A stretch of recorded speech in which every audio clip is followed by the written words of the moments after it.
السلام علیکم ورحمۃ اللہ وبرکاتہ، نحمدہ ونصلی علی رسولہ الکریم، اما بعد فاعوذ باللہ من الشیطان الرجیم، بسم اللہ الرحمن الرحیم، رب اشرح لی صدری ویسر لی امری واحلل عقدۃ من لسانی یفقہوا قولی۔ اللہ سبحانہ وتعالیٰ کا حکم ہے کہ قرآن مجید پڑھنے سے پہلے ہم اللہ کی پناہ میں اپنے آپ کو دیں اور شیطان مردود جو وسوسے ڈالتا ہے دلوں میں، الذی یوسوس فی صدور الناس، اس سے بچنے کے لیے اپنے آپ کو ایک خاص حفاظت میں لائیں۔ اعوذ باللہ من الشیطان الرجیم پڑھے تو سب سے پہلے ہم اس کا ترجمہ دیکھتے ہیں۔ سورۃ النحل آیت 98 میں اللہ سبحانہ وتعالیٰ کا ارشاد ہے وَإِذَا قَرَأْتَ الْقُرْآنَ فَاسْتَعِذْ بِاللَّهِ مِنَ الشَّيْطَانِ الرَّجِيمِ، جب تم قرآن کی تلاوت کرو تو شیطان مردود سے اللہ کی پناہ مانگ لو۔ پھر اسی طرح قرآن مجید پڑھنے کا ادب یہ ہے کہ اس سے پہلے بسم اللہ الرحمن الرحیم کو بھی پڑھا جائے، کیونکہ ہمیں کیا حکم ہے کہ ہر کام کا آغاز ہمیں بسم اللہ سے کرنا چاہیے۔ اسی لیے آپ دیکھتے ہیں کہ سوائے سورۃ التوبہ کے ہر سورت کے شروع میں بسم اللہ الرحمن الرحیم لکھی ہوتی۔ یہ یاد رکھیے کہ وہ سورت کا حصہ نہیں ہوتی، بسم اللہ الرحمن الرحیم الگ ایک مستقل آیت ہے۔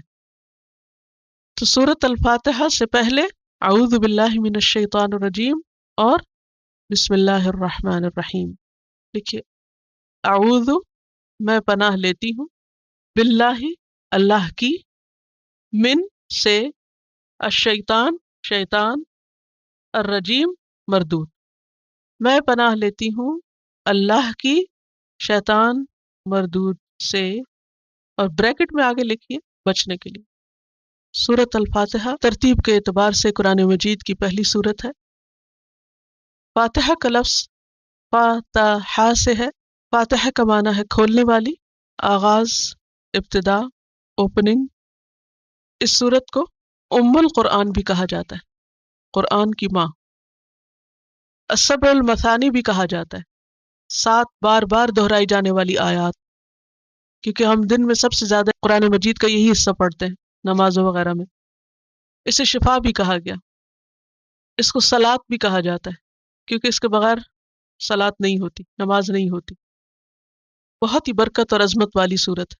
حدیث میں آتا ہے عن ابن عباس قال بینما رسول اللہ صلی اللہ علیہ وسلم وعنده جبریل علیہ السلام اذ سمع نقیزا فوقه فرفع جبریل علیہ السلام بصره الى السماء فقال هذا باب قد فتح من السماء ما فتح قط، قال فنزل منه ملك فأتى النبي صلى الله عليه وسلم فقال ابشر بنورين اوتیتهما لم یؤتهما نبی قبلک، فاتحة الكتاب وخواتیم سورة البقرہ، لم تقرأ حرفا منهما الا اعطیته۔ حضرت عبداللہ بن عباس رضی اللہ عنہ سے روایت ہے، رسول اللہ صلی اللہ علیہ وسلم بیٹھے ہوئے تھے اور آپ کے پاس جبریل بیٹھے تھے۔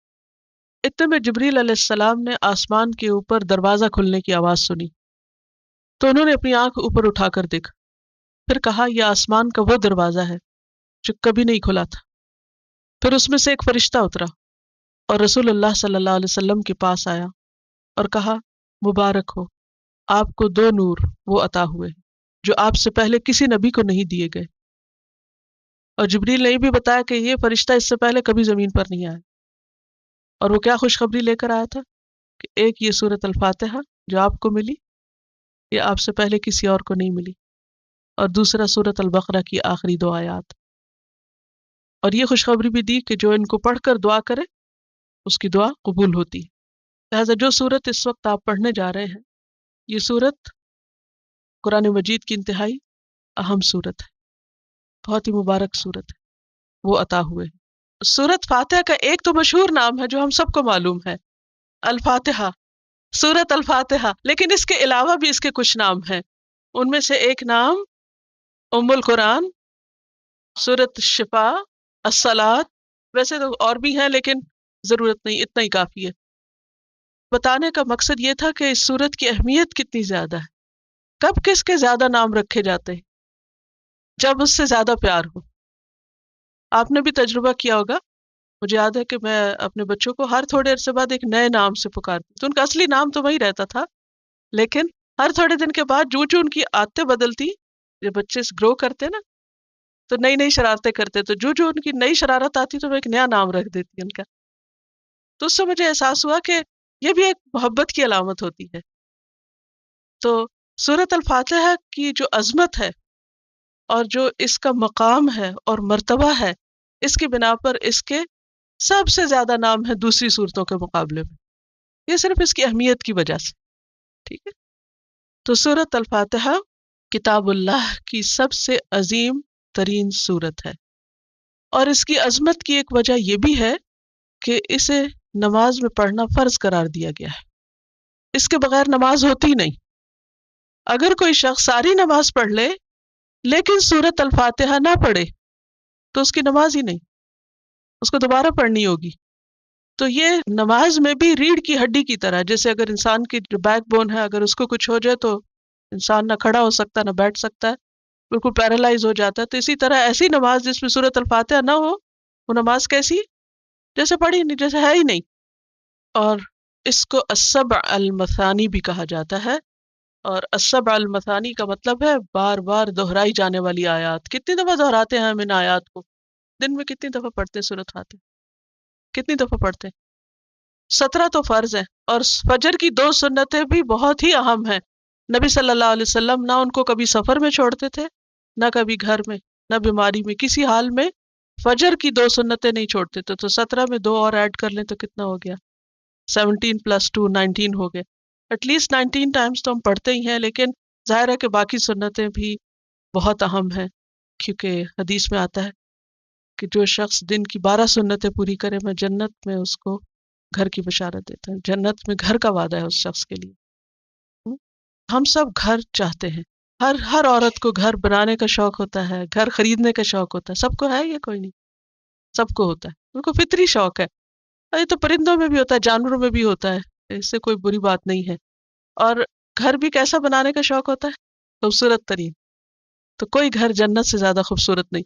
اور جب ایک وعدہ ہے، پرومس ہے کہ اگر تم یہ 12 پوری کر لو تو تمہیں یہ مل جائے گا، تو ہم اس کے لیے سستی کر جاتے، ادھر ادھر ہو جاتے. وہ فرض پورا ہو گیا، کافی، اتنا بھی کافی، اس سے زیادہ کیا. ہاں؟ اگر آپ اپنے ساتھ تھوڑی سی غور و فکر کریں تو آپ دیکھیں کہ مثلا ظہر میں 4 سنتیں پڑھنے کے لیے کتنے منٹ لگیں گے؟ 5 7 8، میکسیمم 8 لگتے ہیں. اگر آرام سے پڑھے تو 8 منٹس لگتے ہیں. 8 منٹس تو کوئی مشکل نہیں ہے. بہرحال عادت بنانے کی ضرورت ہے انشاءاللہ. تو سورۃ الفاتحہ قرآن پاک کی اہم ترین سورت ہے، اور اس کا مشہور نام فاتحہ اس لیے ہے کہ یہ فاتحۃ الکتاب ہے، فاتحۃ القرآن ہے. اس سے قرآن پاک کی اوپننگ ہوتی ہے، قرآن پاک کا آغاز ہوتا ہے. بسم اللہ الرحمن الرحیم. الحمد للہ رب العالمین. الحمد، حمد الگ ہے، الگ ہے. عربی زبان میں ال کا بھی معنی ہوتا ہے، اور ال کئی ایک معنوں میں استعمال ہوتا ہے، لیکن عام طور پر ال جو ہے وہ کسی کامن ناؤن کو پراپر ناؤن بناتا ہے، یعنی کسی عام کو خاص بنا دیتا ہے، نکرہ کو معرفہ کر دیتا ہے، خاص کا معنی دیتا ہے. جیسے انگریزی میں دا کا لفظ، جیسے بک اینڈ دی بک. اور حمد جو ہے ہا میم دال، حمد. حمد کہتے ہیں تعریف کو. تعریف کے لیے ایک اور لفظ بھی استعمال ہوتا ہے، مدح، میم دال ہے. مدح کس کو کہتے ہیں؟ تعریف کو، جو عام طور پر کس کے لیے ہوتی ہے؟ مخلوق کے لیے ہوتی ہے. حمد اللہ کے لیے ہوتی ہے، لیکن مدح مخلوق کے لیے ہوتی ہے. عموماً لوگ بادشاہوں کی تعریف میں قصیدے لکھتے تھے، ہاں؟ تو دونوں میں تھوڑا فرق ہے. حمد کسی کے کمال کی تعریف کرنا ہوتا ہے. حمد صرف اس کے لیے ہوتی ہے جس میں پرفیکشن ہوتی، اور پرفیکشن صرف اور صرف اللہ کے لیے. اس لیے الحمد بھی کس کے لیے ہے؟ اللہ کے لیے. اور پرفیکشن کے ساتھ یہ کہ اس تعریف میں محبت اور تعظیم بھی ہوتی ہے. محبت کا معنی کیا ہے؟ لو اینڈ تعظیم، رسپیکٹ، کسی کو بڑا سمجھنا. تو حمد کا کیا معنی ہوا؟ تعریف کس پر؟ اس کی پرفیکشن پر. کیسی تعریف؟ جس میں کیا ہو؟ محبت اور تعظیم ہو، رسپیکٹ ہو. اس کو کہتے ہیں حمد. کس کے لیے؟ للہ، اللہ کے لیے. اب یہ جو للہ ہے، اس میں بھی آپ سامنے دیکھ رہے ہیں کہ لام الگ ہے اور اللہ الگ. عربی زبان میں حروف کے بھی معنی ہوتے ہیں. حروف میں لیٹرز، جیسے الف با تا تھا، آج آپ نے پڑھا نا. تو سب کے تو نہیں، لیکن بہت سارے جو لیٹرز ہیں ان کے بھی معنی ہوتے ہیں. تو لام کا مطلب ہے کے لیے، فور. اللہ ہی اللہ. اللہ کا لفظ جو ہے یہ الہ سے ہے، اور الہ کہتے ہیں معبود کو، جس کی عبادت کی جائے. ویسے الہ کا معنی ہوتا ہے عربی میں حیران کر دینا، اور مألوہ وہ چیز جس پر انسان حیران ہو جائے، جس میں عقل گم ہو جائے.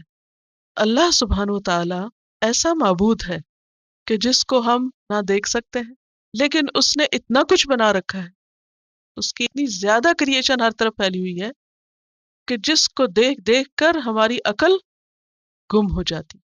پہلے آپ لفظ سمجھ لیں، پھر حیران پریشان ہوں گے. اس سے پھر الہ کا مطلب سمجھ آتا ہے کہ واقعی وہی معبود ہے، وہی حمد کے قابل ہے. تو الحمد للہ، ساری حمد، خاص حمد، تعریف صرف اللہ کے لیے ہے. اس کا کیا مطلب ہے؟ کسی اور کے لیے ہمیں تعریف نہیں کرنی چاہیے، کسی کی تعریف نہیں کرنی چاہیے. تعریف کرنا منع ہے. آپ کو اپنے بچے کی تعریف نہیں کرنی چاہیے. ہاں؟ ہم تو یہ کہہ رہے ہیں ساری تعریف اللہ کے لیے اور خاص تعریف اللہ کے لیے، اور ابھی ہم کہہ رہے ہیں کہ پتہ نہیں بچوں کی تعریف کرنی چاہیے نہیں، یا کسی کی بھی خوبی کی تعریف کرنی چاہیے نہیں، یا اللہ کے سوا کسی اور میں کوئی خوبی ہے بھی یا نہیں. فرق کیا ہے؟ What's the difference? اللہ کی ذات کیسی ہے؟ پرفیکٹ. لہذا اس کی تعریف بھی کیسی؟ پرفیکٹ. اللہ کی باقی مخلوق میں بھی خوبیاں ہیں. ایک پھول کو دیکھ کے اس کی تعریف کریں گے یا نہیں؟ آسمان کا اچھا رنگ دیکھ کے تعریف کریں گے یا نہیں؟ کسی انسان کو دیکھ کے، کسی بچے کو دیکھ، ہم دن میں پتہ نہیں کتنی دفعہ تعریف کرتے ہو. تعریف کرنا اسلام میں منع نہیں ہے، لیکن مخلوق کی تعریف ویسی نہیں جیسی اللہ کی تعریف. مخلوق کی تعریف بعض اوقات صرف ایک وقتی جذبے کے تحت بھی ہوتی ہے، حقیقی نہیں ہوتی. بعض لوگ تو جھوٹ بھی شامل کر لیتے ہیں تعریف. بٹرنگ کرنا، چاپلوسی کرنا، خوشامد کرنا، یہ سارے لفظ کہاں سے آئے؟ ان کی کوئی حقیقت ہے نا؟ ہاں؟ یہ سب بندوں کے لیے اور دنیا کی چیزوں کے لیے تو ہو سکتا ہے، مگر اللہ کے لیے ایسی کوئی چیز نہیں. وہاں کیا ہے؟ حمد. اور حمد کیسی تعریف ہوتی ہے؟ جو کسی کی پرفیکشن پر ہو اور اس میں محبت اور تعظیم ہو، کوئی جھوٹ نہ ہو، کوئی مبالغہ آرائی نہ ہو. دنیا میں ایگزیجریشن بھی ہوتی ہے نا، بعض اوقات کوئی اتنا قابل نہیں ہوتا لیکن ہم ضرورت سے زیادہ اس کی تعریف کر دیتے ہیں، حالانکہ وہ اس کے قابل ہی نہیں ہے. ہاں؟ ایسا ہوتا ہے نا. لیکن اللہ کی تعریف ان سب سے مختلف ہے. الحمد، سب تعریف، پرفیکٹ تعریف، جس میں محبت بھی ہماری شامل ہے اور تعظیم بھی شامل ہے، اور مکمل تعریف ہے جو کسی خوف کی وجہ سے نہیں. کیونکہ بعض اوقات انسانوں کی تعریف کس لیے کر دیتے ہیں؟ خوف سے. مثلا اگر آپ کو پتہ چلے کوئی آپ کو مارے گا، یا جیسے بچہ، بعض اوقات بچوں کی میں اس لیے زیادہ باتیں کر رہی ہوں کیونکہ آپ خواتین ہیں زیادہ تر، یا گھر میں اگر آپ بڑی بہن بھی ہے تو ہو سکتا ہے چھوٹے بہن بھائی ہوں یا بچے ہوں. بچے سب کو پیارے لگتے ہیں، اس لیے وہ ہر ایک کو سمجھ آنے والی بات ہے. اچھا، بعض اوقات ایسا ہوتا ہے کہ آپ کو ڈر ہوتا ہے کہ بچے نے کوئی غلط چیز اٹھا لی ہے اور وہ پھینکنے لگا ہے، تو آپ اس کو روکنے کے لیے کیا کرتے ہیں؟ کتنے اچھے ہو تم تو کبھی ایسے نہیں کرو گے. لیکن اس وقت آپ ڈر کے مارے اس کی تعریف کر رہے ہیں تاکہ آپ اس کے شر سے بچ سکیں. اللہ کی تعریف ایسے نہیں ہوتی، کیونکہ اللہ تو الرحمن الرحیم ہے. تو الحمد للہ، پرفیکٹ تعریف، محبت والی تعریف، تعظیم والی تعریف، اس کی عظمت پر مبنی تعریف، سچی تعریف، حقیقی تعریف، ساری کی ساری تعریف للہ، بس اللہ کے لیے ہے، اور اس کے علاوہ کسی اور کے لیے ہے تو حمد نہیں ہے، مدح ہے، مدح، بس پریز ہے، سمپل سی پریز۔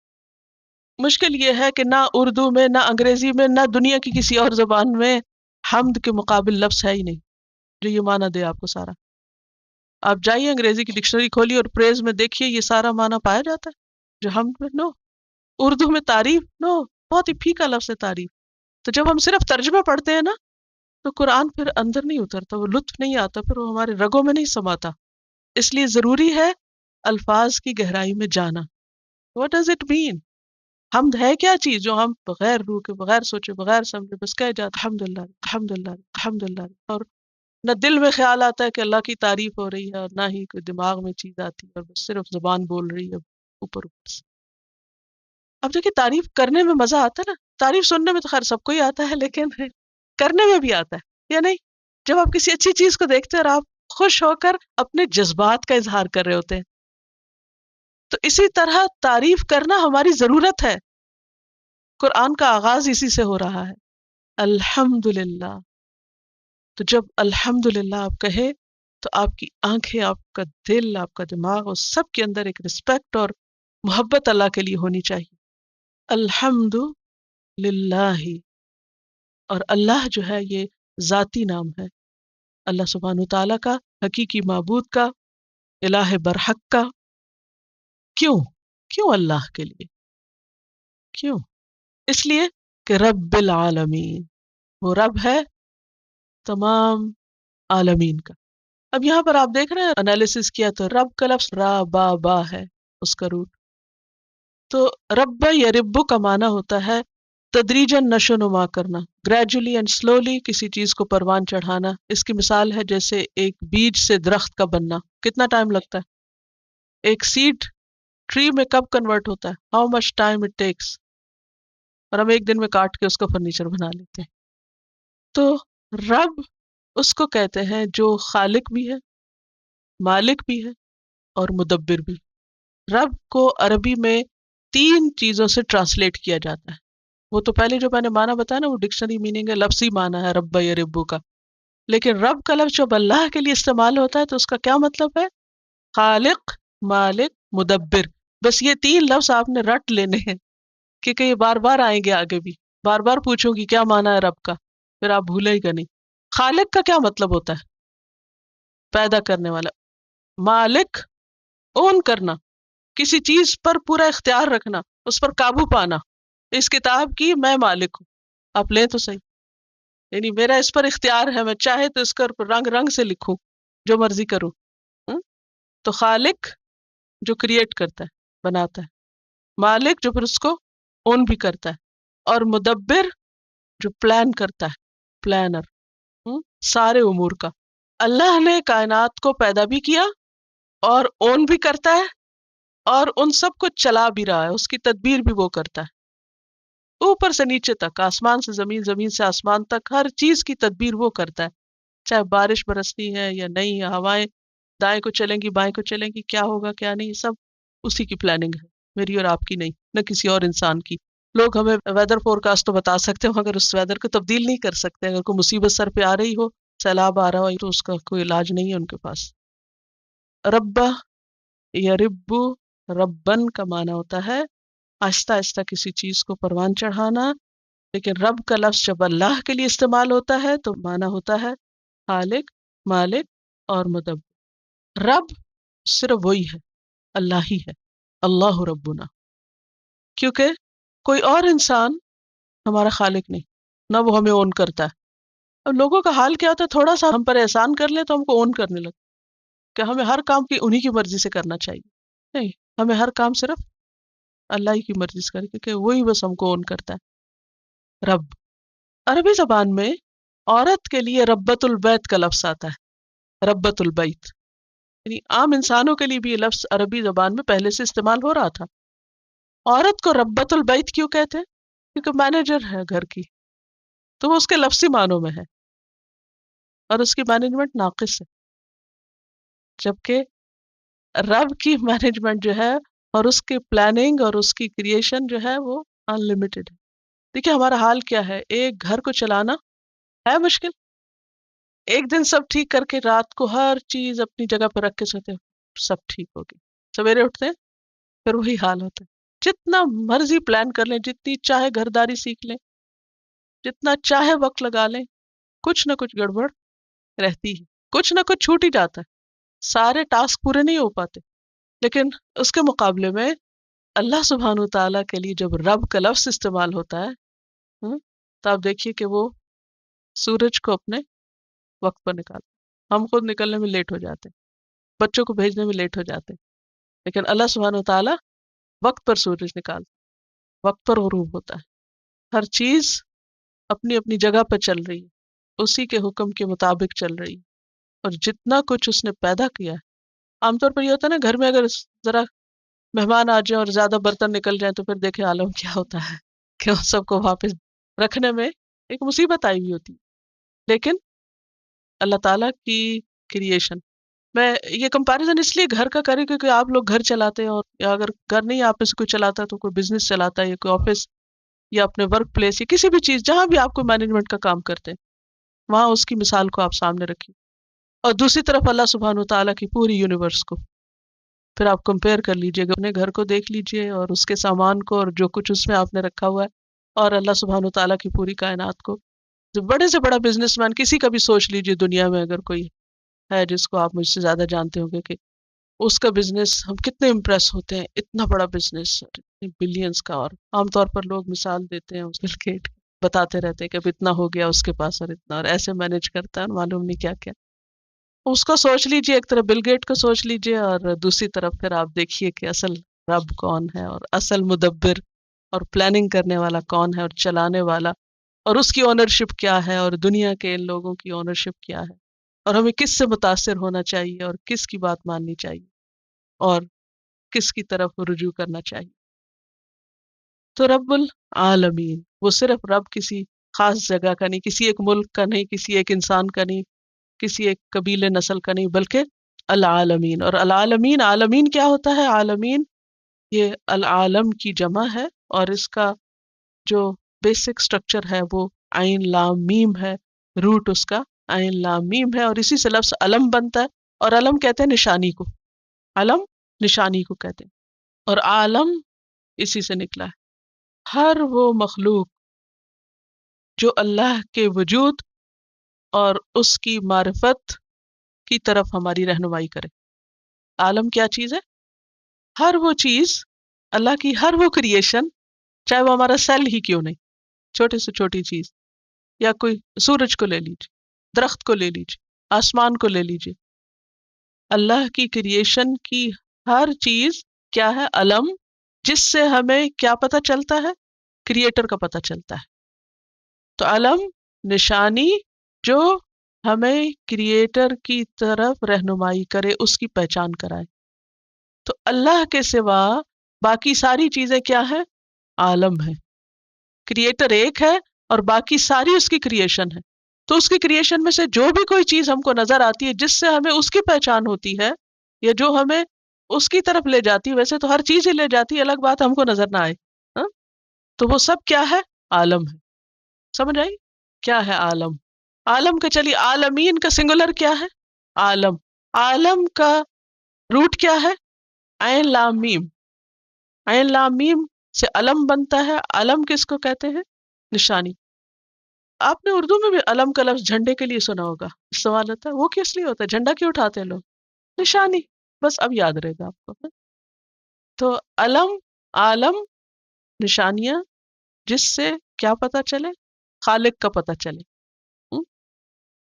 اور مراد اس سے کیا ہے؟ ساری کریشن. تو رب العالمین وہ جو خالق ہے ساری یونیورس کا، اس سب کو اون بھی کرتا ہے اور پھر ان سب کی پلاننگ بھی اس کو چلا بھی رہا ہے. اب آپ دیکھیے، میرا سوال آپ سے یہ ہے کہ اللہ کی تعریف کیوں کی جائے؟ الحمدللہ کیوں؟ اس لیے کہ وہ رب العالمین، ہر چیز کو اس نے پیدا کیا، کسی اور نے کیا ہو؟ آپ کہیں گے نہیں میں نے بھی فلاں چیز بنائی ہے، فلاں چیز لکھا ہے، میں کھانا بنا سکتی ہوں، میں کپڑا سی سکتی ہوں، فلاں بہت کریٹو ہے. یہ کتنا زیادہ استعمال ہوتا ہے. شی از ویری کریٹو، روز نئی نئی چیزیں بناتی. She is creative in making food, creative writing, creative پتہ نہیں کیا کچھ. تو انسان بھی کریٹو ہو سکتا ہے، کریٹو ہو سکتا ہے، مگر ناقص ہے.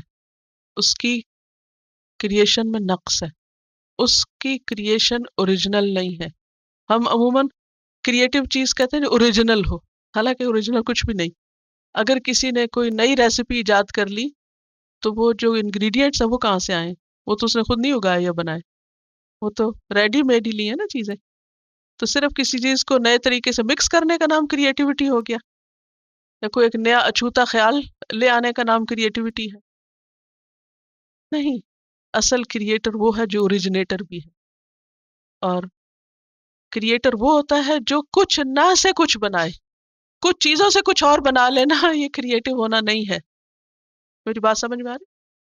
دنیا میں جتنے بھی کریٹر ہیں وہ دراصل اللہ کی کریشن کو اسمبل کر رہے ہیں. بس ان کو نیا نیا شکل دیتے، بس شیپ دیتے رہتے ہیں، اسمبل کرتے رہتے ہیں، کچھ سے کچھ ملاتے، کبھی ادھر ملا دیتے، پھر ان کو ادھر کہیں اور ملا دیتے، پھر کچھ اور بنا لیتے ہیں. بس یہ کچھ کر رہے ہیں. یہ کریٹر ہونا نہیں ہے، اور یہ کریٹو ہونا ایکچولی نہیں ہے. تو سب تعریف اللہ کے لیے، کیونکہ وہ رب العالمین ہے، ہر چیز اسی نے بنائی ہے، اس لیے سب سے زیادہ تعریف اسی کی.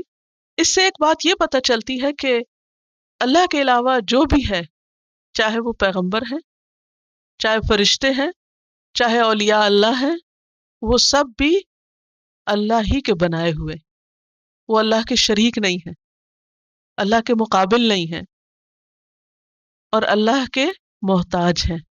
یا ایھا الناس انتم الفقراء الی اللہ، اے لوگو تم سب اللہ کے محتاج ہو. تو الحمدللہ رب العالمین، سب تعریف اللہ کے لیے ہے جو رب ہے تمام جہانوں کا. اور رب ہونے کے باوجود وہ کیا ہے؟ الرحمن الرحیم. الرحمن، اس میں بھی آپ دیکھیے ال آ رہا ہے اور رحمان آ رہا ہے. تو ال کا کیا مطلب ہوتا ہے؟ خاص. الرحمن بہت رحم کرنے والا. اور رحمان کا لفظ کس سے ہے؟ را ہا میم سے. رحمت کا لفظ اردو میں بھی آپ جانتے ہیں، بولتے رہتے ہیں. ہاں؟ رحمت اللہ سبحانہ تعالیٰ کی خاص صفت ہے. صفت کیا ہوتا ہے؟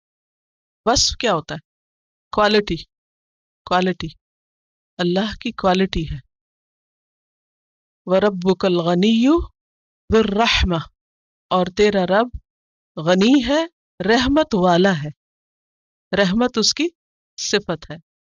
اور رحمان کا لفظ جو ہے یہ فعلان کے وزن پر ہے. رحمان، فعلان. عربی زبان میں جو لفظ فعلان کے وزن پر آتے ہیں، وزن کا مطلب یہ کہ اتنے ہی حرف ہے، وہی بولنے کا انداز ہے، تو اس میں بہت وسعت ہوتی. رحمان، بہت زیادہ رحم فرمانے والا.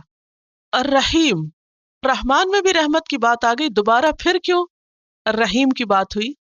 دونوں میں معنی کے اعتبار سے تھوڑا سا فرق ہے. رحمان میں تو کثرت اور وسعت اور بھر جانا، کسی چیز کا زیادہ ہونا اور بھر جانا، اس کے لیے آتا ہے فعلان کا وزن. عربی میں یہ بھی ہوتا ہے، جیسے کوئی بہت غصے میں ہو تو کہتے ہیں غضبان، یعنی غصے سے بھرا ہوا اور بہت زیادہ غصے میں. اسی طرح عربی میں کہتے ہیں عطشان، بہت زیادہ پیاسا. اسی طرح جوعان، بہت زیادہ بھوکا. تو فعلان کے وزن پر جو بھی عربی میں لفظ آتے ہیں ان میں زیادتی بھی ہے اور کسی چیز کا بھرا ہوا ہونا بھی ہے، کثرت. تو اللہ سبحانہ تعالیٰ کی رحمت عام ہے.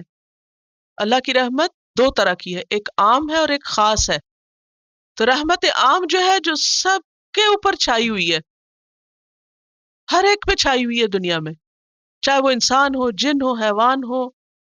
حتیٰ کہ حدیث میں آتا ہے کہ جنگلی جانور ہوتے ہیں نا جو اور جانوروں کو شکار کرتے، وہ اگر اپنے بچے سے ہاتھ اٹھا لیتے اور ان کو نہیں کھا جاتے تو یہ بھی اللہ ہی کی رحمت کی وجہ سے، تو اللہ نے ان کے دلوں میں رحمت ڈالی، تو وہ ہر جگہ پر اس کی رحمت ہے، یعنی ہر چیز کو گھیرا ہوا ہے جس کی وجہ سے یہ دنیا چل رہی ہے۔ تو یہ سب کے لیے، چاہے کوئی مسلمان ہو، کافر ہو، مشرک ہو، منافق ہو، کوئی اچھا ہو، برا ہو، لیکن اللہ کی اس پر رحمت عام ہے، اسی وجہ سے ہم سب جی رہے ہیں، اسی وجہ سے ہم سب کھا پی رہے ہیں۔ اور یہ رب العالمین کے بعد اس لیے بھی کہ جو عالمین کا رب ہے، جو ہر چیز کو اون کرتا ہے، وہ اتنا بڑا ہے، وہ اگر کوئی غلطی کرے تو اس کو ایک سیکنڈ میں سزا دے سکتا ہے، لیکن اس کے باوجود وہ ان لوگوں کو جو بعض اوقات نعوذ باللہ اللہ سبحانہ و تعالیٰ ہی کو برا بھلا کہہ رہے ہوتے ہیں اور اس کو ظالم بتا رہے ہوتے ہیں اور معلوم نہیں کیا کچھ اس کے اور اس کے آیات اور اس کی کتاب اور اس کے خاص بندوں کے خلاف بولتے رہتے ہیں، لیکن اس کے باوجود وہ ان کو فوری سزا نہیں دیتا۔ یہ کیوں نہیں دیتا؟ کیا وہ دے نہیں سکتا، پکڑ نہیں سکتا؟ دے سکتا ہے، لیکن چونکہ وہ رحمان ہے اس لیے وہ ان کو چھوڑے رکھتا ہے اور ان کا وہ وقت پورا کرنے دیتا ہے۔ اب آپ دیکھیے، دنیا میں جب انسانوں کے پاس تھوڑی سی بھی اتھارٹی آتی ہے تو کس طرح بہیو کرنے لگتے ہیں؟ آپ اس کو بتائے گا کس طرح بہیو کرتے؟ اتھارٹی کے مختلف درجے ہوتے ہیں نا، کسی کے پاس تھوڑی ہوتی، کسی کے پاس اس سے زیادہ، کسی کے پاس بہت ہی زیادہ۔ ماں کے پاس اتھارٹی سارا دن بچوں کو ڈانٹ ڈپٹ کرتی رہتی، اور دنیا میں آپ دیکھیں اتھارٹی کی مثالیں، مثلاً دنیا میں مختلف جو ممالک ہیں ان میں ہر طرح کے ہیں، کوئی تھرڈ ورلڈ ہے، کوئی اس سے اوپر ہے، کوئی اپریشن اینڈ پرائڈ۔ تو جس کے پاس جتنی اتھارٹی آتی جاتی ہے نا، اس کا غرور اور اس کا تکبر اتنا ہی بڑھتا چلا جاتا ہے، اور پھر وہ سمجھتا ہے اسے کوئی پوچھنے والا نہیں، وہ جس پہ جتنا چاہے ظلم ڈھائے، جو مرضی کرے۔ ایسا ہوتا ہے نا؟ اور بعض اوقات وہ یہ نہیں دیکھتے کہ کس کو تکلیف ہوگی اور کس کو آرام ہوگا اور کس کے ساتھ ظلم ہوگا اور کس کے ساتھ انصاف ہوگا، وہ جو چاہے کرتے ہیں۔ لیکن اللہ سبحانہ و تعالیٰ ایسا نہیں کرتا۔ آپ دیکھیں کہ جن لوگوں کے پاس طاقت اور قوت ہوتی ہے، جب انہیں پتہ چلتا ہے کہ فلاں ہمارے خلاف ہے تو وہ کیا کرتے ہیں؟ فوراً پکڑنے کی کرتے ہیں۔ لیکن اللہ سبحانہ و تعالیٰ کے خلاف کتنے لوگ ہیں؟ دنیا بھری پڑی ہے ایسے لوگوں سے جو اللہ کو مانتے ہی نہیں، یا اس کے ساتھ شرک کرتے ہیں، یا اس کا حق نہیں دیتے، یا اس کی اطاعت نہیں کرتے، لیکن اس کے باوجود وہ کیا کر رہا ہے؟ ان کو کھانے پینے دے رہا ہے یا نہیں؟ ہاں؟ فائدہ اٹھانے دے رہا ہے، ہنسنے دے رہا ہے، بھاگ رہے ہیں، دوڑ رہے ہیں، دنیا پہ اپنی مرضیاں منمانیاں کر رہے ہیں۔ یہ کیوں ہے؟ اس لیے کہ وہ رحمان ہے، لیکن اس سب کی ایک لمٹ اور حد ہے۔ تو اس کی اب ایک اور قسم کی رحمت ہے، اور وہ ہے خاص، اسپیشل، خاص رحمت، اور اس کے لیے یہاں لفظ آیا ہے الرحیم، جو فعیل کے وزن پر ہے۔ اور رحیم کا مطلب ہوتا ہے بار بار اور مسلسل رحمت کرنا، ہمیشہ رحمت کرنا، اور یہ ہمیشہ کی رحمت پھر اس کے صرف فرما بردار بندوں کے لیے ہوگی۔ اللہ سبحانہ و تعالیٰ کی رحمت کے 100 حصے، جس میں سے ایک صرف دنیا میں ہے اور 99 قیامت کے دن، لیکن یہ 99 ان کے لیے اب رہ جائیں گے جو اس پر ایمان لاتے، جو اس کو مانتے، جو اس کی اطاعت کرتے، لیکن پھر غلطیاں کرتے، تو وہ اپنی رحمت کے ساتھ ان کو معاف کرے گا، اور باوجود اس کے کہ ان کے اندر غلطیاں ہوں گی پھر بھی ان کو معاف کر کے ان کو جنت میں داخل کرے گا۔ تو یہ ہوتا ہے الرحیم۔ تو کیا فرق ہے دونوں میں؟ دونوں کے اندر آپ دیکھیں روٹ ایک ہی ہے، را ہا میم، ایک ہی ہے نا۔ کیا کیا باتیں پتہ چلی؟ نمبر ایک کہ رحمت اللہ کی صفت۔ نمبر دو، رحمت کی دو قسمیں، رحمت خاص اور رحمت عام۔ نمبر تین، رحمت کے 100 حصے، ایک دنیا میں 99 آخرت۔ نمبر چار، اس کی رحمت دنیا میں سب کے لیے عام ہے، لیکن قیامت کے دن کس کے لیے خاص ہوگی؟ ایمان والوں کے لیے۔ تو الرحیم وہ مسلسل رحم کرتا رہے گا آخر تک، کس پر؟ ایمان والوں پر۔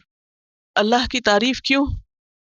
کیونکہ وہ مالک کائنات ہونے کے باوجود بے حد مہربان ہے۔ سمجھ آ گئی الرحمن الرحیم کی؟ اب آپ بتائیے، نمبر ایک، رحمت اللہ کی صفت۔ رحمت کی دو قسمیں، کون کون سی؟ خاص اور عام، 100 حصے، ایک دنیا میں اور 99 آخرت۔ پھر دنیا میں اس کی رحمت سب کے لیے، فعیل کے وزن پر، فاعین یا لام فعیل، جیسے کریم. آئی نو کہ اٹس قبل از وقت اور ٹو ارلی کہ اس طرح کی باتیں میں آپ سے کروں، لیکن بات یہ ہے کہ اس کے بغیر پھر وہ غور و فکر ہو نہیں سکتا. اور اتنے لفظ آپ کو آتے بھی ہیں، مثلا کریم آتا ہے، سب کو معلوم ہے نا کریم لفظ. عظیم، کوئی اور لفظ بتائیے فعیل کے وزن پر. آپ پڑھتے ہیں شاعری؟ اوکے. شعر جب پڑھتے ہیں تو اس کے آخر میں کیا ہوتا ہے؟ رائم ہوتی ہے نا، وزن ہوتا ہے نا، وزن. بس وہی وزن ہے یہ شعر کا وزن. شعر کب بنتا ہے؟ جب اس کے آخری لفظ ایک جیسے ہوتے ہیں. لیکن اردو میں آپ دیکھیے وہ بس ایسے تکہ بندی سے ایک ایک جیسے لفظ لگا لیتے ہیں، ان کے میننگ میں وہ سملیرٹی نہیں ہوتی. عربی میں جب وزن آتا ہے تو میننگ کی سملیرٹی بھی آتی ہے. اب اس میں آپ دیکھیے کہ جیسے رحیم کی طرح اگر عظیم ہے، کریم ہے، حکیم ہے، عزیز ہے، لطیف ہے، کتنی صفات ہے اللہ سبحانہ و تعالیٰ کی، وہ سب اسی کے اوپر ہے.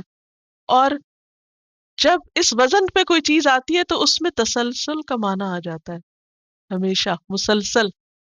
لطف آتا ہے یا نہیں ایسے پڑھنے میں؟ اب جیسے اللہ کی صفت کریم ہے، کرم کرنے والا ہے، یہ نہیں ایک دفعہ کیا اور پھر بھول گئے. کیا ہے اس میں؟ تسلسل. کسی چیز میں ہمیشگی ہونا اچھی بات ہے یا نہیں؟ اچھی بات ہے نا. مثلا انسانوں کے اندر صفات ہوتی ہیں، انسانوں کی کوالٹیز ہوتی ہیں. اچھا کچھ کوالٹیز ہوتی ہیں صرف ٹائملی، تھوڑی دیر کے لیے، کنٹینیوٹی نہیں ہوتی، کنسسٹنسی نہیں ہوتی. اچھا کبھی اسمائل کیے کہیں تو کر لیا اور گھر جا کے موڈ آف کر لیا، کوئی تسلسل نہیں. ہاں اسی طرح اور اچھی اچھی صفات، یہی تو بڑے نرمی سے بات کرے اور تھوڑی دیر کے بعد فرعون بن گئے. تسلسل نہیں ہے نا، کہیں نیچے گرے کہیں اوپر چڑھ گئے. اور کبھی تو خوب کام کیا کبھی کچھ بھی نہ کیا، کوئی تسلسل نہیں. ایک دن خوب کھا لیا اگلے دن کچھ بھی نہ کھایا، کوئی تسلسل نہیں، کوئی ہمیشگی نہیں، کوئی کنسسٹنسی نہیں. اچھا اس کا نقصان کیا ہوتا ہے؟ یہ نقص ہے، عیب ہے، اور یہ بندوں میں ہے، اللہ میں نہیں ہے. اللہ ان سارے عیبوں سے پاک ہے، اللہ سارے عیبوں سے پاک ہے. سمجھ آ گئی؟ جو ہم کہتے ہیں نا مستقل مزاج ہونا، وہ کیا ہوتا ہے؟ کچھ لوگ بہت مستقل مزاج ہوتے ہیں، جو کام شروع کرتے ہیں پورا کر کے دم لیتے ہیں. اور جتنے بھی دنیا کے کامیاب لوگ ہیں جن کو آپ سکسیسفل پیپل کہتے ہیں، پروفیشنل، ان کے اندر یہ کوالٹی پائی جاتی، ان کے درجے کی، کہ جو شروع کرتے ہیں مکمل کرتے، ادھورا نہیں چھوڑتے، تھوڑا تھوڑا کرتے ہیں، مسلسل کرتے ہیں، لانگ ٹرم کام کرتے ہیں. اور اس کے برعکس ناکام لوگوں کی صفت کیا ہوتی؟ وہ جو ایک ریس کی کہانی پڑھتے ہیں بچپن سے، اس میں بھی اصل میں تو اسٹیڈ فاسٹنس کی بات ہے نا. کہ کچھوا جو تھا وہ چلتا رہا، خواہ وہ تھوڑا تھوڑا چلتا رہا، اور خرگوش جو تھا وہ چھلانگے لگا کے سو گیا. حالانکہ خرگوش کا چھلانگے لگانا بڑا دل خوش کرتا ہے، مگر کامیابی کس کو ہوئی؟ کچھوے کو. اس میں ہمارے لیے بہت بڑا سبق ہے. جیسے اب قرآن پاک آپ نے شروع کیا نا، تو یہ نہیں کہ ایک دو دن تو بہت جذبے جوش سے آنا اس کے بعد بند کر کے رکھ، نہیں، اس کو تھوڑا تھوڑا تھوڑا مگر کمپلیٹ کرنا انشاءاللہ. تو رحیم کیا آپ سمجھ آ گیا؟ ہم؟ رحم مسلسل، تسلسل کے ساتھ، اینڈ تک. اچھا رب کے اندر بھی کیا ہے؟ یہ سب اللہ کی صفات ہیں. الحمدللہ ہم نے کہہ دیا نا، تو مین جو ہمارا فوکس ہے وہ اللہ پر ہے. اور اس کی پہلی صفت ہے کہ وہ رب ہے، دوسری صفت ہے الرحمن ہے، تیسری صفت ہے الرحیم ہے. اب الرحمن الرحیم ہے اور رب ہے وہ، تو ہر ایک کے اندر ایک الگ ہی کوالٹی. رحمان میں ایک اور چیز ہے، رحمان کا لفظ بھرتے منہ بھر جاتا ہے، رحمان بہت کثرت کا تصورات ہے. لیکن رحیم میں اس طرح بہت بڑا ہونے کا تو نہیں آتا، مگر اس میں کنٹینیوٹی کا آتا ہے، تو اس کی ہر شان نرالی. مالک یوم الدین، مالک، سوچئے مالک کون ہوتا؟ آپ عام طور پہ لفظ پڑھتے ہیں مالک، ملک، ملک، یہ لفظ جانے پہچانے نا سب کو. سبا قرات کا لفظ آپ میں سے شاید کچھ لوگوں نے سنا. تو سبا قرات میں سے ایک قرات میں اس کو ملک یوم الدین بھی پڑھا گیا. وہ غلط نہیں پڑھتے، وہ ایکچولی ایک اور قرات پڑھتے ہیں، it's another style of reading Quran. تو مالک بھی ہوتا ہے اور ملک بھی ہوتا ہے. ہے صفت اللہ کی، لیکن تھوڑا سا بیچ میں فرق۔ مالک کا لفظ جو ہے میم لام کاف سے ہے، ملک۔ ملک کس کو کہتے ہیں؟ ملک کنٹری کے لیے آتا ہے، حکومت کے لیے بھی آتا ہے۔ ملوکیت کبھی سنا لفظ؟ خلافت اور ملوکیت نظام حکومت ہے، ملک ہوتا ہے، کنگ ہوتا ہے۔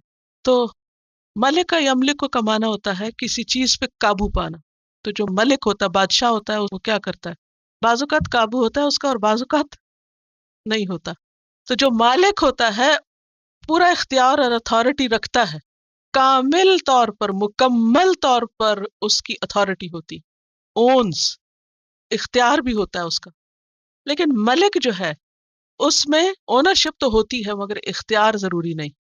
مالک میں اونرشپ بھی ہے اور اختیار بھی ہے، اتھارٹی بھی ہے، لیکن ملک میں اونرشپ تو ہے لیکن اتھارٹی نہیں۔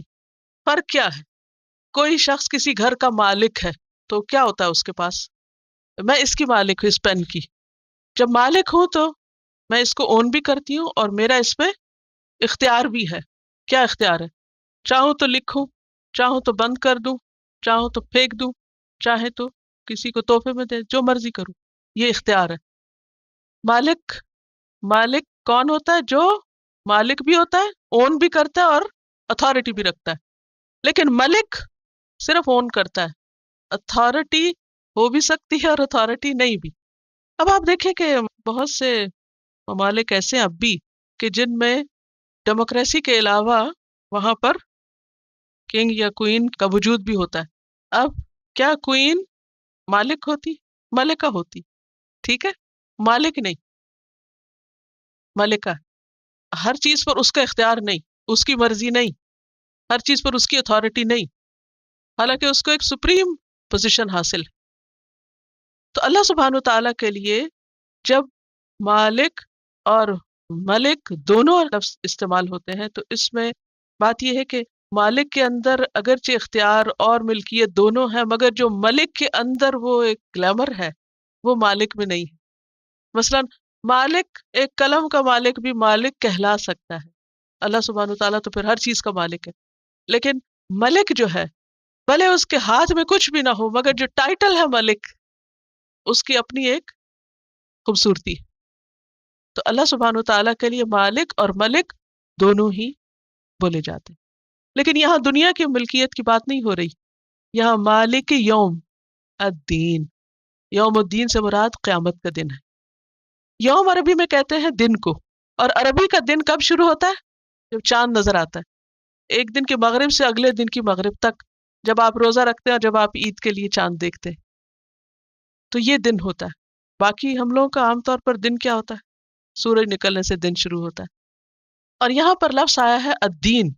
الدین کا لفظ جو ہے یہ دانا یدین سے ہے، جس کا معنی ہوتا ہے بدلہ دینا۔ دین کا لفظ آپ نے پڑھا؟ دین کس کو کہتے ہیں؟ قرض کو، اور قرض چکانا ہی ہوتا ہے۔ قرض اپنا پیسہ نہیں ہوتا، کیا کرنا ہوتا ہے؟ واپس کرنا ہوتا ہے نا، ٹھیک۔ تو دانا یدین دین کہتے ہیں عربی میں بدلہ دینا، کسی عمل کی جزا یا سزا دینے کو۔ دین کا لفظ جو ہے عربی میں جزا اور عمل دونوں کے لیے استعمال ہوتا ہے۔ اور جزا کس چیز کی ہوتی ہے؟ سزا یا جزا کس چیز کی ہوتی ہے؟ عمل کی، ٹھیک ہے۔ تو دین عمل کا نام بھی ہے اور بدلے کا نام بھی ہے۔ یہ جو دین اسلام ہے یہ کس چیز کا نام ہے؟ عمل کا نام ہے۔ مسلمان ہونا نام کا نہیں ہے، کچھ کرنے کا نام مسلمان ہونا ہے۔ سمجھ آ رہی ہے؟ نہیں آ رہی؟ مشکل لگ رہی؟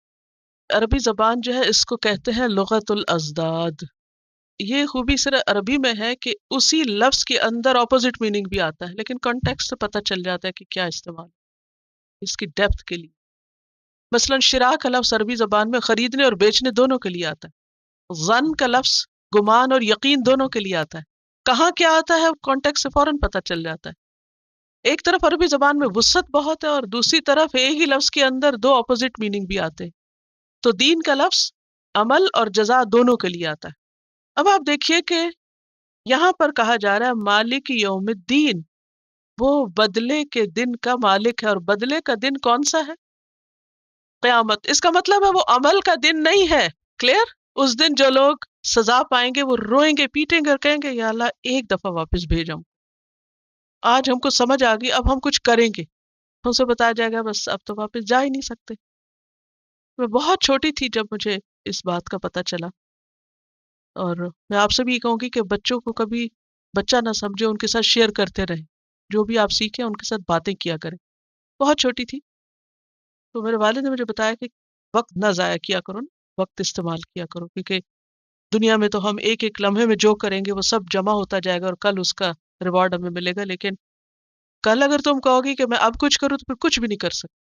تو قبر میں جب انسان جاتا ہے تو 1000 سال بھی رہے تو چاہے 1000 دفعہ روز سبحان اللہ کہے تب بھی اس کو کوئی فائدہ نہیں، کچھ بھی نہیں ملے گا۔ تو یہی کرنا ہے، تو یہ وقت بہت قیمتی۔ اور پھر وہ واقعہ بھی بتایا کہ کس طرح جہنم والے روئیں گے چلائیں گے اور کہیں گے کہ یا اللہ ہمیں واپس بھیج، ہم کریں۔ تو میں نے کہا اللہ تعالیٰ ایک دفعہ تو واپس کر دینا، شاید وہ بدل جائے۔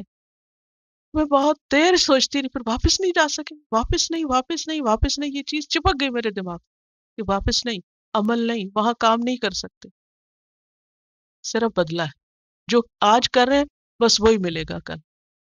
لہٰذا ہمیں آج کام کرنا ہے۔ تو دین کا ایک معنی کیا ہے؟ عمل۔ اگر دین کو ہم دنیا کے سینس میں لیں تو مطلب کیا ہے؟ ہمیں کیا کرنا ہے؟ عمل کرنا ہے، کام کرنا ہے، کام کام کام، اور کل بدلہ بدلہ بدلہ۔ دوسرا معنی ہے دین بدلہ، تو قیامت کا دن یوم الدین ملا کے پڑھیے، ٹھیک ہے؟ تو یہاں پر کانٹیکس میں کیا پتہ چل رہا ہے کہ یوم الدین سے مراد عمل کا دن نہیں ہے۔ کون سا دن ہے؟ بدلے کا دن ہے، یعنی قیامت کا دن ہے۔ قیامت کے دن صرف بدلہ ہے، یہاں صرف معنی کیا جائے گا بدلے کا، ٹھیک ہے؟ بدلے کا دن، اور بدلے کا دن کون سا ہے؟ قیامت کا دن۔ مالک یوم الدین، یوم الدین کا مالک ہے، بدلے کے دن کا مالک ہے، صرف وہی مالک ہے، کوئی اور نہیں، کیونکہ قرآن مجید میں آتا ہے لِيُنذِرَ يَوْمَ الطَّلَاقِ يَوْمَ هُمْ بَارِزُونَ لَا يَخْفَى عَلَى اللَّهِ مِنْهُمْ شَيْءٌ لِمَنِ الْمُلْكُ الْيَوْمِ لِلَّهِ الْوَاحِدِ الْقَهَّارِ الْيَوْمَ تُجْزَى كُلُّ نَفْسٍ بِمَا كَسَبَتْ لَا ظُلْمَ الْيَوْمِ إِنَّ اللَّهَ سَرِيعُ الْحِسَابِ۔ سورۃ غافر آیت 15 سے 17 تک، 15 to 17۔ گھر جا کے آیت نکال کے ترجمہ بھی لکھ لیجئے، اب اس وقت لمبا ہو جائے گا۔ سورۃ غافر 15 to 17۔ اب ایک بات اور ہے، سورۃ المؤمن کو غافر بھی بولتے ہیں، تو عربی مصحف میں غافر ملے گا اور اردو مصحف میں المؤمن ملے گا، ٹھیک؟ جیسے سورۃ فاتحہ کے نام ہے نا، ایسے سورتوں کے بھی نام ہے۔ آیت کا مطلب کیا ہے؟ تاکہ وہ خبردار کرے یوم الطلاق یعنی قیامت کے دن سے، یوم ہم بارزون، جس دن وہ بالکل سامنے ہوں گے، لا یخفی علی اللہ منہم شیء، اللہ سے ان کی کوئی چیز چھپی ہوئی نہ ہوگی، یعنی قیامت کے دن ہم سب کس حال میں ہوں گے کہ ہمارا کچھ بھی چھپا ہوا نہ ہوگا۔ اس دن پکارا جائے گا لمن الملک اليوم، آج بادشاہت کس کی ہے، آج مالک کون ہے؟ جواب آئے گا للہ الواحد القہار، صرف اللہ کے لیے جو ایک ہے، زبردست ہے۔ الیوم، آج کے دن، تجزا کل نفس، بدلہ دیا جائے گا ہر نفس کو۔ اب آپ نے جو سوال کیا تھا کہ دین کا معنی ہم یہاں بدلہ کیوں کر رہے ہیں جبکہ عمل بھی معنی ہے، تو اس کی وضاحت ہمیں اس آیت سے ہوتی کہ یہاں دین کا معنی جزا ہے، کیونکہ الیوم، آج کے دن، تجزا کل نفس، ہر نفس کو جزا ملے گی، بما کسبت، جو بھی اس نے کام کیے، لا ظلم اليوم، آج کسی پہ ظلم نہ ہوگا، ان اللہ سریع الحساب، بے شک اللہ جلد لینے والا ہے حساب، حساب بہت جلدی کر لے گا۔ حدیث میں آتا ہے کہ دنیا کے دن کے ظہر کے وقت تک سب انسانوں کا حساب پورا ہو جائے، اتنی تیزی سے حساب ہوگا۔ آج ہمارے تیز سے تیز ترین کمپیوٹر کتنی تیزی سے کیلکولیشنز کرتے ہیں، کچھ بھی نہیں اس کے مقابلے میں جو قیامت کے دن ہر ایک کے زندگی کے ایک ایک لمحے میں جو جو کچھ اس نے کیا سب کی کیلکولیشن ہو جائے گی، ہر چیز کو گن کے رکھ دیا جائے گا، کتنے سچ بولے، کتنے جھوٹ بولے، کتنی خیانت کی، کتنا دھوکہ دیا، کیا کتنی نمازیں پڑھی، کتنی نہیں پڑھی، کتنی کس کوالٹی کی تھی، اتنی تیز سپیڈ سے حساب ہوگا کہ پوری کی پوری مخلوق جو اول سے آخر تک ہے ان سب کا آدھے دن میں اللہ حساب کر کے ختم کر دے گا، اوکے جاؤ جہاں جا۔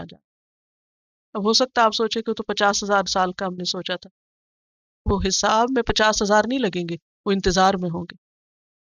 اصل میں وہ مالک ہے، جیسے کسی کے ساتھ چاہے معاملہ کرے، باقی سب مملوک ہیں۔ ہاں ہمیں اچھی امید رکھنی چاہیے کہ مومن بندے کی جو اللہ سے محبت کرتے ہیں ان سے اللہ کی ملاقات پرائیویٹ ہوگی، اللہ تعالیٰ چھپا کے ان سے بات کرے اور انہیں نہیں دیکھنے دے گا کیا بات ہو رہی ہے۔ اور پھر اللہ تعالیٰ فرمائے گا میں نے دنیا میں تجھے ڈھانپا تھا نا، جب اللہ تعالیٰ اس کو کھولے گا اتنا کچھ تو بندہ سمجھے گا میں ہلاک ہونے لگا، میں بچ ہی نہیں سکتا، اتنے گناہ کیے ہیں میں نے۔ تو اس وقت جس کو اللہ معاف کرنا چاہے گا تو اللہ تعالیٰ فرمائے گا میں نے تجھے دنیا میں بھی ڈھانپا تھا، تیرے عیبوں پہ پردہ ڈالا، تجھے یہ غلطی کی تھی نا، یہ بھی کوئی نہ نہیں کرے گا، جو کیا ہوگا سب مان جائیں گے۔ پھر اللہ تعالیٰ کہے گا جاؤ اب بھی ڈھانپتا ہوں، چھپا کے واپس۔ لیکن کسی کے پاس کوئی گارنٹی نہیں، کیونکہ مالک وہ ہے۔ مالک یوم الدین کا مطلب یہ کہ سب اس کے ہاتھ میں۔ اس سے پتہ کیا چلتا ہے کہ ہم سب کو اس کے لیے خالص ہو جانا چاہیے، اس سے دوستی پکی کر لینی چاہیے، تنہائی میں اس سے باتیں کرنی چاہیے، کیونکہ جس سے محبت ہوتی ہے تو کیا دل چاہتا ہے اکیلے میں اس سے بات وسپر کریں۔ جس کو اللہ سے محبت ہوتی ہے اس کا دل نماز میں لگنے لگتا ہے، پھر اکیلے رہنا اس کو اچھا لگنے لگتا ہے، پھر اس کا دل چاہتا ہے میں اکیلے میں اللہ سے باتیں کروں کہ یا اللہ ایک دن قیامت کے دن بھی اسی طرح مجھے تجھ سے اکیلے ملاقات چاہیے، مجھے کسی اور کے ساتھ نہیں مل، مجھے کسی کے سامنے رسوا نہ کرنا۔ ولا تخزنا یوم القیامہ، دعا مانگتے نا اللہ میں دوسروں کے سامنے ہماری بےزتی نہ کرنا، ہم واقعی بہت گناہ گار ہیں، وہاں ہمارا یہ پرچہ نہ کھول کے کسی کو دکھانا۔ اور یہ وہ لوگ ہوں گے جو دنیا میں دوسروں کے عیب ڈھانپتے ہوں گے، چھپاتے ہوں، دوسروں کو بدنام نہیں کرتے۔ تو ہم کو وہ اخلاق اختیار کرنا ہے اور وہ عادتیں یہاں ڈالنی کہ جس کی وجہ سے اللہ تعالیٰ ہم سے محبت کریں، اور ہم جب اللہ سے ملے تو ہم کو چھپا کے بس اسی طرح لپیٹ کے ہماری گندگی بند کر کے اور ہم کو معاف کر دے۔ لیکن کسی اور کے ہاتھ میں اختیار نہیں ہوگا، مالک ہی یوم الدین، وہ خود مالک ہوگا۔ سب بندے وہاں پر بندے ہوں گے۔ حدیث میں آتا ہے کہ لوگ ننگے پاؤں بے لباس اٹھائے جائیں گے، ننگے پاؤں اور بے لباس۔ حضرت عائشہ نے کہا کہ پھر ہمیں شرم نہیں آئے گی، پھر لوگ ہم کو دیکھیں گے؟ اے عائشہ کس کو ہوش، کون کس کو دیکھے؟ کوئی کسی کو نہیں دیکھے۔ اب حشر کا میدان ہے، ذرا سوچئے تھوڑی دیر کے لیے، اور نہ کپڑا ہے جسم پہ اور نہ پاؤں میں کچھ ہے، یہ ہے نا عبد، یہ ہے نا ہم بندے، یہ ہے ہماری حقیقت، یہ ہے ہماری حالت۔ اور اس طرح ہر ایک سامنے اللہ کے آئے گا، کوئی کسی کے پیچھے اوٹ میں چھپ کے۔ دنیا میں تو جب ہم کسی سے بچنا چاہتے ہیں نا تو پیچھے ہو کے نکل جاتے ہیں، وہاں کوئی ایسے نہیں کرتے، کیونکہ ہمارے دنیا میں تو انسانوں سے واسطہ ہے، وہاں اللہ سے واسطہ ہے۔ تو اس سے ہمیں یہ پتہ چلتا ہے کہ دنیا میں جو مالک بنے ہوئے ہیں وہاں وہ بھی بندے ہوں گے۔ جیسے ربۃ البیت، گھر کی مالکہ دنیا میں عورت ہوتی ہے، لیکن قیامت کے دن ماں اور بچہ ایک ہی جگہ پر ہوں گے، استاد شاگرد ایک ہی حال میں، سب کے کپڑے اترے ہوئے ہیں، سب کی عزتیں برابر ہیں، بڑے بڑے بادشاہ اور حقیر غلام سب ایک لائن قطار میں۔ صرف عزت اگر کسی کے پاس ہے تو وہ تقوی کی وجہ سے اور اچھے عمل کی وجہ سے ان کو عزت دی جائے گی۔ اور ان کی تفصیل آتی ہے کون کون اللہ کے خاص بندے ہوں گے جو عرش کے سائے تلے ہوں گے اور نور کے ممبروں پر ہوں گے، اور ان کو عزت اور مقام بخشا جائے گا۔ تو بہرحال وہ مالک ہے یوم الدین کا۔ تو اس آیت سے ہمیں یہ پتہ چلتا ہے کہ قیامت کے دن کا حساب برحق ہے۔ دین کا مطلب ہی ہے جزا دینا، بدلہ دینا، یعنی قیامت کے دن آئے گا اس لیے کہ لوگوں کو بدلہ دیا جائے کس چیز کا، جو وہ آج دنیا میں کر رہے ہیں، کیونکہ اللہ نے ہم کو بیکار نہیں پیدا کیا یہاں۔ افحسبتم انما خلقناکم عبثا، کیا تم سمجھتے ہو ہم نے تم کو یہ بیکار پیدا کر دیا؟ وانکم الینا لا ترجعون، اور تم ہماری طرف واپس نہیں لوٹائے جاؤ گے؟ نہیں، ایسا نہیں ہوگا، واپس آؤ گے۔ ہم ہر وقت تو کہتے ہیں انا للہ و انا الیہ راجعون، اس کا کیا مطلب ہے؟ اللہ نے آسمان و زمین کو بیکار نہیں بنایا، کائنات کی کوئی چیز، آسمان و زمین کچھ بھی بیکار نہیں ہے، سب کا ایک مقصد ہے۔ اور سورۃ القیامہ میں اللہ تعالیٰ فرماتے ہیں یحسب الانسان ان یترک سدی، کیا انسان سمجھتا ہے کہ اس کو ایسے ہی چھوڑ دیا جائے گا، بیکار چھوڑ دیا جائے گا، اس کا حساب نہیں لیا جائے گا، پوچھا جائے گا اس سے۔ اور سورۃ انشقاق آیت 6 میں آتا ہے یا ایھا الانسان انک کادح الی ربک کدحا فملاقیہ، اے انسان تو آہستہ آہستہ اپنے رب کی طرف جا رہا ہے، کشاں کشاں، ہر قدم ہمارا کس طرف جا رہا ہے، زندگی کا ہر دن کس طرف جا رہا ہے، اللہ کی طرف۔ فملاقیہ، پھر اس سے ملو گے تم، ملاقات ہونے والی، ہر ایک کو ملاقات کرنا ہے۔ کچھ تو ملاقات کریں گے خوش ہو جائیں گے، اور کچھ ملاقات کریں گے شرمندہ ہوں گے۔ اللہ تعالیٰ کہ اتنا کچھ تجھے دیا تھا، تیرے پاس اتنا وقت نہیں تھا کہ تو میرے سے ملاقات کی تیاری کرتا. مالک یوم الدین. سبحانک اللہم و بحمدک نشہد ان لا الہ الا انت نستغفرک و نتوب الیک. السلام علیکم ورحمۃ اللہ وبرکاتہ.